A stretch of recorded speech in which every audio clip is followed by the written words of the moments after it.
E aí, pessoal, tudo bem? Bom, essa aqui é a segunda parte do vídeo sobre por que os Estados Unidos ainda não emplacam completamente no futebol. Se você não viram a primeira parte, vejam, vou deixar o link na descrição, vou deixar aqui no final deste vídeo, vou deixar também o link para aquele vídeo aqui do lado, tá? Em que eu falo por que os Estados Unidos não estão emplacando. Naquele vídeo eu falo sobre a Major League Soccer. Na verdade eu não falo tanto dos Estados Unidos, falo da Liga dos Estados Unidos, né? Estados Unidos e Canadá, né? Porque a Major League Soccer ainda não está tão forte quanto muita gente já esperou que estivesse em relação a comprar grandes jogadores e tudo. Mas agora eu vou falar dos Estados Unidos mesmo, da seleção americana, do país Estados Unidos, porque ainda não virou uma força do futebol mundial.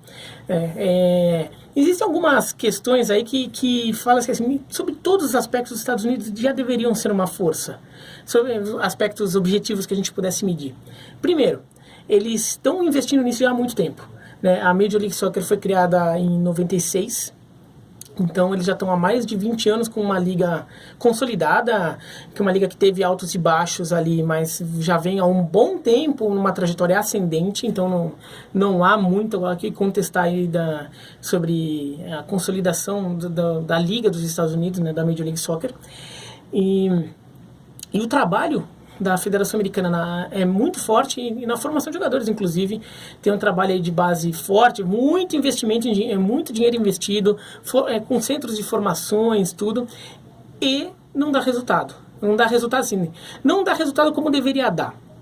Os Estados Unidos disputaram todas as Copas do Mundo desde 90 até 2014. Isso é uma sequência muito grande, tá?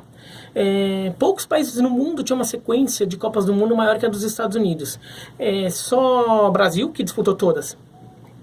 A Alemanha, a Argentina, Itália e Espanha e Coreia do Sul tinham uma série de Copas seguidas disputadas maior que os Estados Unidos. A Holanda tinha deixado de disputar a Copa nesse período, a Inglaterra tinha deixado de disputar a Copa nesse período, o Uruguai, Portugal, todos esses outros países tinham deixado de disputar Copas do Mundo nesse período, só esses países que não. Até que os Estados Unidos não foram para 2018 junto com a Itália, né? A Itália também não foi, então a sequência aí caiu para os dois. E foi um vexame enorme para os Estados Unidos, porque não tem cabimento os Estados Unidos não passarem nas eliminatórias da CONCACAF. Disputa ainda mais umas eliminatórias em que classificaram Panamá e Honduras. Honduras foi para a repescagem e acabou sendo eliminada na repescagem pela Austrália. Mas numa eliminatória da CONCACAF que teve o Panamá classificado com um time que não era dos mais fortes, né? Teve momentos aí nos últimos anos em que, por exemplo, Honduras veio com um time bom, até teve uma geração boa que até estava jogando na Premier League, que a Costa Rica também estava bem. Então aí você pode dar uma zebra ali. O México acabou indo para a repescagem, né? O México foi mal, ainda coincidiu com um momento bom de Honduras, momento bom da Costa Rica e dos Estados Unidos, e o México acabou em quarto lugar, foi para a repescagem. Foi um vexame desgraçado pro México, mas ainda tinha uma desculpinha ali, né? Dos Estados Unidos nem isso, né? O Panamá não veio com um time forte, a gente viu isso na Copa do Mundo. E ainda mais sendo eliminado, precisando de um empate com Trinidad e Tobago, e os Estados Unidos perderam de Trinidad e Tobago. É um absurdo total. O que acontece? Os Estados Unidos tomaram rumos errados quando foram investir em categoria de base. E o problema, num caso desse, é que categoria de base, se você investe mal e faz um projeto nacional, uma coisa é um clube investir mal. Porque um clube investe mal, mas ele não consegue corrigir. Quando ele percebe que está dando tudo errado, ele demite todo mundo, contrata novos profissionais, rouba, né? Capta, né, como eu gosto de falar, capta jogadores de base e em outros clubes traz para a sua base e de repente você tem uma base forte de novo, num processo que ele vai de 2 anos, você consegue recuperar muito a qualidade da sua base, né, porque o resto do país ainda, como isso acontece muito no Brasil, o resto do país ainda tem boas categorias de base, tem um bom potencial ali, então você consegue ali achar os profissionais e os jogadores que você precisa para reformular a sua base. Agora, quando o projeto nacional não está funcionando, é diferente, porque você vai investindo num projeto e você só vai perceber os resultados dele depois de 10 anos. Então, os Estados Unidos começaram a pegar, às vezes nem 10, às vezes até mais que isso. Então, os Estados Unidos começaram a captar jogadores ali, começaram a fazer projetos, desenvolvendo jogadores na casa de 13, 14, 15 anos, só vão perceber que de repente eles realmente não viraram o que poderiam 10 anos depois. Então, só 10 anos depois você percebe que está dando errado, né? Até porque alguns jogadores davam bons sinais e de repente eles explodiram, como o Fred Adu. Então, O Landon Donovan, que é um bom jogador, eu era um bom jogador, eu achava ele um bom jogador, mas ele não virou um jogador tão grande quanto os americanos esperavam, né? O Dempsey também é um bom jogador, mas de repente não virou um jogador tão grande quanto os americanos esperavam, como uma estrela internacional. Agora tem o Pulisic, que está nesse caminho ali. Então os Estados Unidos acabaram demorando muito para perceber que o caminho foi errado e que era preciso corrigir. Eu até acho que eles já perceberam, já estão tentando corrigir. Só que só daqui a uns anos a gente vai perceber que se o remédio dado foi o correto, se realmente eles resolveram o problema ou se na verdade eles estão indo para um outro caminho, um terceiro caminho também errado. Então assim, são essas coisas demoram. Os americanos acho que bobearam muito nesse processo. Eles investiram muito em academias e tentando fazer um modelo ali que aproveitava um pouco o trabalho nas escolas de ensino médio e para apresentar esses jogadores. Esses jogadores eram captados e levados para centros de formações que a Federação Americana tinha pelo país, tá? Então ficava muito centralizado na federação. E depois disso eles até corrigiram um pouco o processo e passaram a distribuir um pouco dessa responsabilidade para os clubes, tá? Mas ainda não é um modelo ainda completamente acertado. Onde eu acho que eles erraram? Primeiro, tem que deixar mais na mão dos clubes. A federação pode, na verdade, servir como uma orientadora e como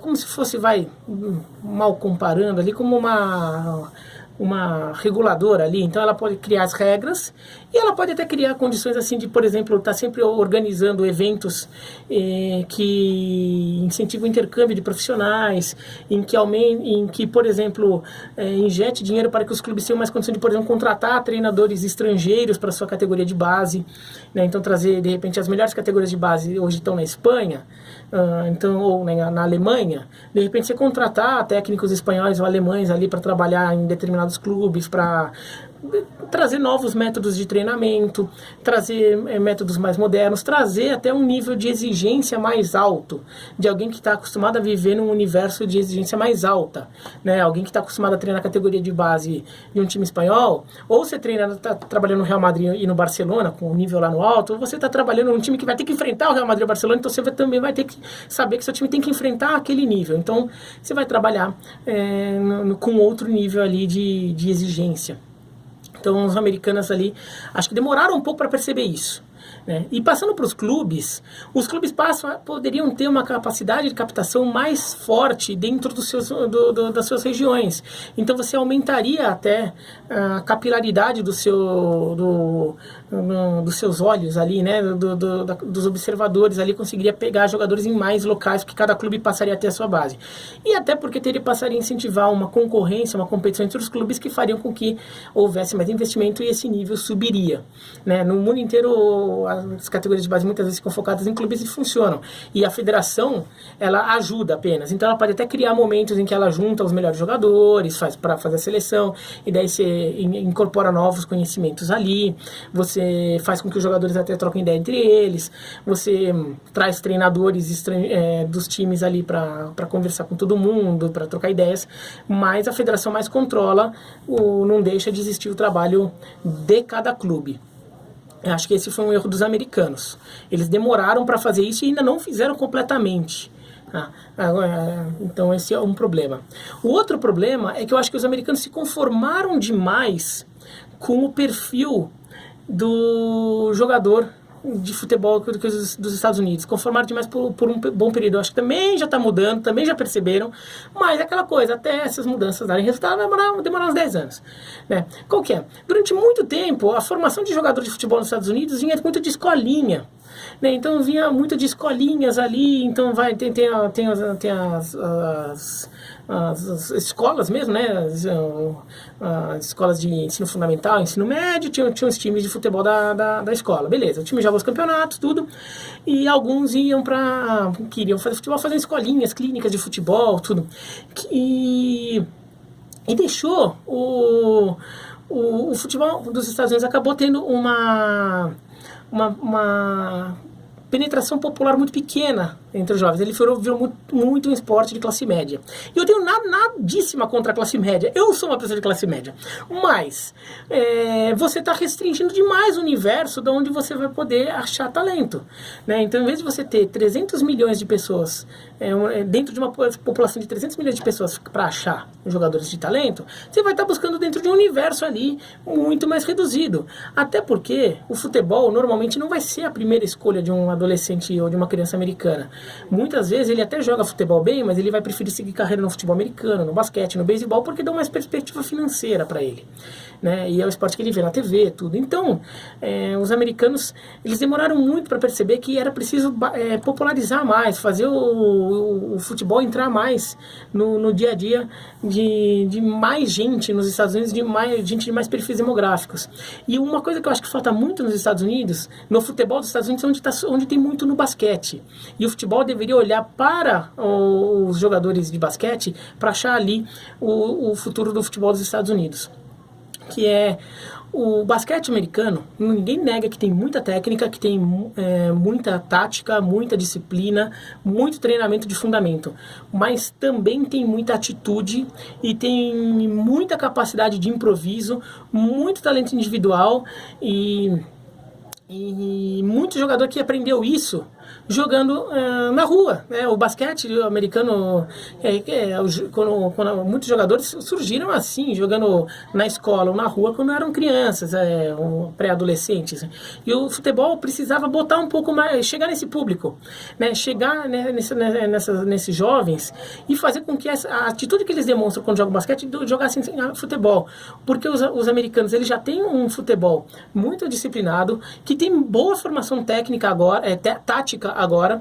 Os times da Major League Soccer são bem treinados, alguns times são bem treinados, falta um pouco de talento, mas são bem treinados e são times que nunca se duvidou da disciplina tática deles, até porque os Estados Unidos muitas vezes dão muito trabalho, porque são times que defendem muito bem, por exemplo, são times muito organizados. Mas às vezes falta aquele brilho, falta aquele talento extra, né? E não falta gente assim nos Estados Unidos. Não faz parte da cultura dos Estados Unidos, de todo o país, Estados Unidos, pessoas só certinhas. Assim. Os Estados Unidos é um país muito plural, com pessoas dos mais diversos tipos, e toda essa atitude essa escola que a gente vê no basquete, a gente tem que ver no futebol também. Os americanos precisam se atentar mais a isso. Precisam levar o futebol também para esse patamar, não virar só um esporte das escolinhas, virar um esporte também que se joga na rua, se joga com improviso, com diversão, porque ali vai desenvolver muitas individualidades, vai desenvolver muito talento e depois você mete num processo de categoria de base mais formal e daí você acaba consolidando um trabalho tático de fundamentos ali, né? Que é o que acontece nos esportes, no basquete americano, por exemplo, né? Então, acho que ali tá o futuro do futebol nos Estados Unidos e acho que ele existe e pode chegar, claro, que não estou querendo dizer que os Estados Unidos vão virar uma Alemanha, um Brasil, uma Argentina, mas talvez os Estados Unidos consigam passar a ter uma força, por exemplo, equivalente à da Holanda, da Espanha, a da Inglaterra, né? Os Estados Unidos nem isso conseguem muitas vezes, ainda fica um degrau abaixo, brigando ali com o México, com Chile, com times mais nesse patamar ali. Aquele time que briga para chegar nas oitavas de final da Copa do Mundo, mas não chega nas quartas quase nunca. Os Estados Unidos só chegaram, nos tempos modernos, só chegaram em 2002. Então, ali acho que tem um futuro dos Estados Unidos, mas eles precisam trabalhar melhor isso, encontrar melhor um novo jeito de jogar futebol para acrescentar a uma escola que hoje ainda tem muita característica de futebol em inglês, por exemplo. Acho que podia botar um pouco mais, uma característica um pouco latina, até para pegar um monte de talento latino que tem nos Estados Unidos também, e enriquecer. Tem um país... E assim, o Brasil tinha muitas coisas, jogava na rua, jogava na várzea, o Brasil era bom nessa época. Hoje tem um país em que muito jogador é formado, assim, formado não na parte quando ele entra numa categoria de base, mas antes de chegar a um clube, até uma formação mais oficial. Mas foi formado um futebol de rua. Um país em que muito jogador saiu do futebol de rua e acaba tendo esse talento, essa capacidade de improviso, tudo? É a França. A França tem um cenário de futebol de rua fortíssimo, sobretudo na região metropolitana de Paris, e de lá sai muito jogador bom, né? Não é à toa que a França hoje talvez seja o país, é a atual campeã do mundo, e talvez seja o país que mais esteja fornecendo jogadores ao mundo, porque não são só os franceses, a gente botando aí nessa conta os jogadores nascidos na França, mas que defendem seleções como Argélia, Tunísia e Marrocos, o Senegal, Camarões, né? Jogadores franceses, mas que defendem seleções africanas, a quantidade de jogadores formados em território francês, sobretudo dessa forma, é gigantesca. O Brasil perdeu um pouco disso, o Brasil, um pouco não, perdeu até bastante disso, mas ainda tem todo um histórico ali. Os Estados Unidos nunca tiveram, e eles precisam achar isso, porque acho que a partir daí eles teriam muito futuro. Porque uma coisa que o Donovan falava, que eu achava muito interessante esse raciocínio, é que a geração dele, que é a geração da década de 2000 e da primeira metade da década de 2010, é uma geração que até teve já recebeu muito investimento na base. Mas é uma geração que foi formada, que cresceu vendo pouco futebol de alto nível. Não tinha futebol de alto nível praticado nos Estados Unidos, e mesmo na televisão passava pouco jogo. Então, a discussão no dia a dia, na escola, o nível que dos colegas, às vezes alguns eram muito bons porque gostavam de futebol, mas os restos dos jogadores do time era o pessoal da turma do futebol americano que entrava no time de futebol ali quando o futebol americano parava. Então, assim, eles falavam que existia uma massa ali muito... assim, não existia um conhecimento tão disseminado ali entre todo mundo que sempre acrescentava. Ele falava, vendo TV, vendo o jogo de alto nível, vendo uma mesa redonda de futebol com uma discussão de alto nível, você está aprendendo futebol, você está aprendendo a pensar o futebol, a pensar como vai ser o jogo. E isso não acontecia para a geração dele nos Estados Unidos. E isso acontece, e acontecia no México. Por isso que ele falava que os mexicanos ainda tinham eles muitas vezes, mesmo jogador sem talento, mas muitas vezes tinha uma capacidade de entrar no jogo maior que do jogador médio fraco dos Estados Unidos. E isso a gente tem no Brasil. Mas ele falou, as próximas gerações americanas já cresceram num ambiente futebolístico muito mais consolidado. Então já tem um futuro maior, mas eu acho que ainda precisa melhorar nesses aspectos aí. Tá bom? Bom, então se vocês concordam ou não, se inscreva no canal, clica no sininho, comente aqui embaixo, tá bom? Veja o outro vídeo quando eu falo da Major League Soccer, tá? Veja o vídeo da Major League Soccer, porque um dos aspectos da Major League Soccer é este que eu falei aqui, a formação de jogadores, os americanos terem mais jogadores locais para criar toda uma massa de jogadores ali, mesmo jogadores de nível médio, mas os jogadores médios serem mais fortes, serem melhores, tá bom? E se inscreva no canal, clica no sininho, todas aquelas coisas lá, tá bom? Um abraço e até mais.